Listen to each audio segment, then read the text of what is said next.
What is insulin? Insulin is sodium retaining hormone. သူ့ရဲ့သတ္တိကဘာလဲ insulin ရဲ့သတ္တိเนาะကဘာလဲဆိုရင် sodium ကိုခန္ဓာကိုယ်ထဲမှာဆွဲထားတယ်ဟုတ်ပြီလားအဲ့တော့ insulin ကတစ်ချိန်လုံးတက်နေရင် chronically ဆိုတာနာတာရှည်အချိန်ကြာမြင့်စွာ elevated ဆိုတာတက်နေတာเนาะဒီ insulin ကြီးကတစ်ချိန်လုံးတက်နေရင်တဲ့ကြောက်ကပ်မှာဘယ်လိုဖြစ်သလဲကြောက်ကပ်မှာကြောက်ကပ်ကနေဆိုဒီယမ်တွေကိုစီးတဲ့ကနေထွက်မသွားအောင်သူကခန္ဓာကိုယ်သွေးတဲ့ကိုပြန်ပြီးတော့စုပ်ယူထားတယ်အဲ့တော့ insulin တွေများနေတာနဲ့အမျှ sodium เนาะ sodium တွေကိုပြန်ပြီးဆွဲထားတယ် sodium တွေတက်လာတာနဲ့အမျှရေရပါလာမယ်အဲ့တော့နော် plasma volume သွေးပမာဏကလည်းများပြီးတော့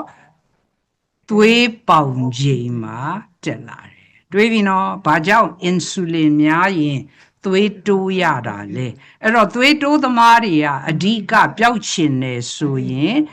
insulin ကိုရော့အောင်လုပ်ရမှာဟုတ်ပြီလားအဲ့တော့ဒီဟာက this is pathological sodium retention မဖြစ်သင့်မဖြစ်တိုက်တဲ့ sodium နေခန္ဓာကိုယ်ထဲမှာများနေတာဘာကြောင့်များတာလဲ insulin hormone နေများနေလို့စားလို့မဟုတ်ဘူးစားလို့မဟုတ်ဘူး not intake တွေးပြီနော်ကြည့်နော်မတူဘူးနော်ပြောပြမယ်အဲ့တော့ even normal sodium intake becomes a problem when insulin is high သွေးထဲမှာ insulin များနေရင်သွေးကတော့တိုးမှာပဲတွေ့လားတချို့တွေကဟာစားမစားနဲ့ဆိုစားတော့မဝယ်ဘူးဟာစားအောင်မဖြူးတဲ့လူတွေဒီတိုင်းစားတဲ့လူတွေလည်းရှိတယ်သွေးတိုးမှာကြောက်လို့အဲ့ဒါက this is a very wrong concept မှားနေတဲ့အယူအဆဖြစ်ပါတယ်ဒါဆိုရင် sodium from diet เนาะအစားအသောက်ထဲမှာเนาะစားတွေပေါ့နော်ဆိုဒီယမ်နေများနေရင်ရောခန္ဓာကိုယ်ရဲ့ဖြစ်စဉ်ကဘယ်လိုလဲ how does the body handle sodium from the diet မတူဘူးနော်မတူဘူးအဲ့တော့ကိုကကျန်းမာနေတဲ့လူတစ်ယောက်ဆိုရင်နော်ဟုတ်တယ်အစာစားပြီးရင် insulin ကခဏပဲတက်တာသူစောလို့နာတာရှည်ကြီးတက်တာမဟုတ်ဘူးနော်ခဏလေးတက်လာတယ်တက်လာပြီးတော့နော်စားရင်ကြောက်ကပ်ကလည်းကျန်းမာနေတယ်ဆိုရင်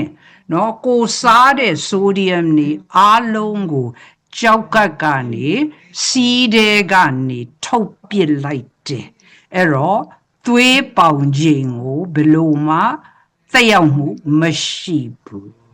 ဟုတ်လားကိုကကျန်းမာနေတယ်ကြောက်ကပ်ကလည်းကျန်းမာနေရင်စားပေမဲ့စီးတဲ့ကနေထုတ်ပစ်လိုက်တယ်ဟုတ်ပြီလားအဲ့တော့အစားအသောက်ကစားတဲ့နော်ဓာတ်စားတွေကစီးတဲ့ကနေထွက်သွားတယ်သို့တော့ကိုကနာတာရှိ insulin တက်နေရင် insulin ကနော်စားဓာတ်ကိုပြန်ဆွဲထားတယ်သူကမထုတ်ပစ်ဘူးပြောင်းပြန်ဆွဲထားတဲ့အတွက်ကြောင့်မလို့သွေးပေါင်ချိန်ပါတက်လာတယ်တွေးပြီးနော်ဘာကြောင့်လဲဆိုတာဟုတ်ပြီလား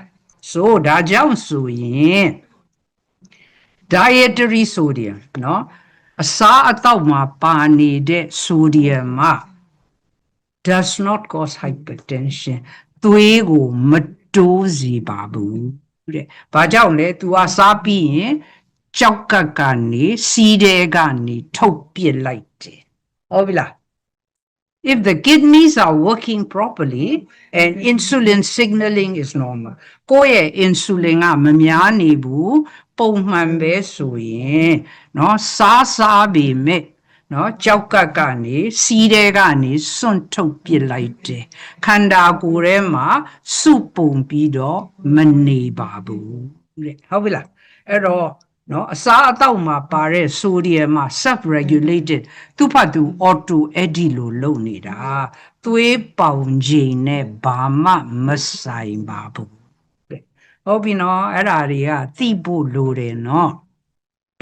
အဲ့တော့ key difference ကြည့်မယ်နော်ဒီမှာက insulin များနေတာဒါကအစာအသောက်တွေကဆိုဒီယမ်ဟုတ်ပြီလားဒီကနော် insulin ကြောင့်နော်ဆိုဒီယမ်များနေတာ तू ကအစာအသောက်ကြောင့်နော်အစာအသောက်ထဲမှာပါတယ်ဆိုဒီယမ်ဟဲ့လား तू ကဟော်မုန်းဖြစ်တဲ့ insulin က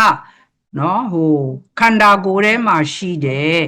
စားဓာတ်ကိုပြန်ပြီးဆွဲထားတယ်ကြောက်ကပ်ကနေမစွန့်ပစ်နိုင်အောင်ပြန်ပြီးတော့ဆွဲထားတဲ့အတွက်ကြောင့်မလို့နောက်ပိုင်းစားနဲ့အတူရေဓာတ်ပါပြီးတော့သွေးပေါင်ချိန်တက်လာတယ်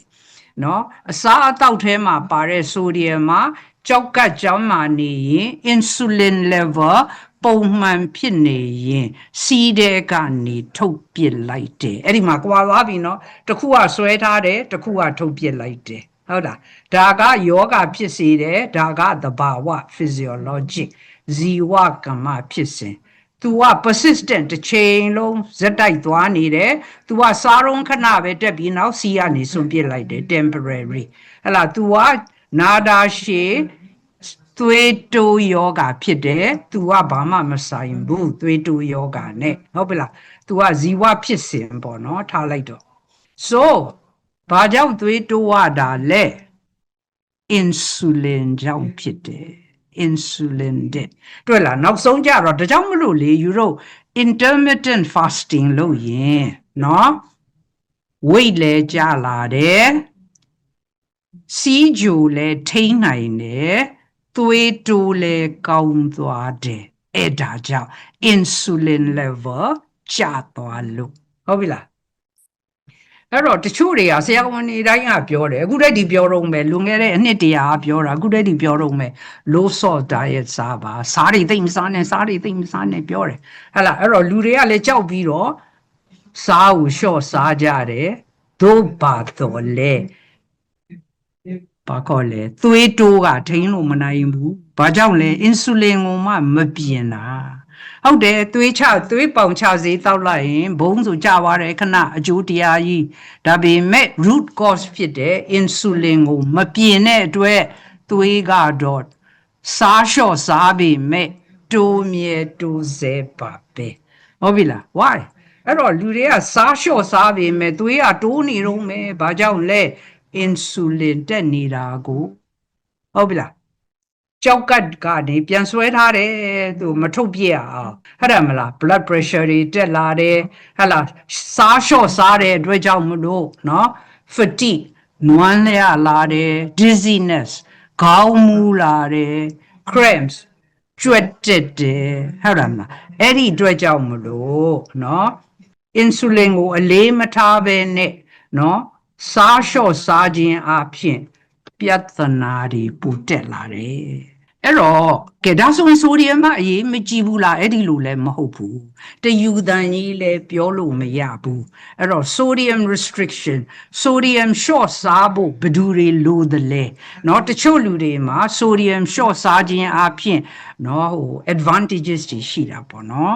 အဲ့ဒီဘလူးလေလိုလဲဆိုတော့ကြောက်ကပ်ပြက်နေတဲ့လူတွေ advanced kidney disease ကြောက်ကပ်တော်တော်ကိုအခြေအနေဆိုးနေတဲ့လူတွေ heart failure သမားတွေเนาะ fluid overload ဖြစ်နေတဲ့လူတွေမှာတော့ sodium ကိုလျှော့စားရင်သက်သာလာနိုင်တယ်ဟုတ်လားဒါပေမဲ့ insulin ပြဿနာကြောင့်တက်တဲ့သွေးတိုးဆိုရင်တော့ sodium အကြောင်းမဟုတ်ဘူးဒါကြီးကအကြောင်းthe real root cause of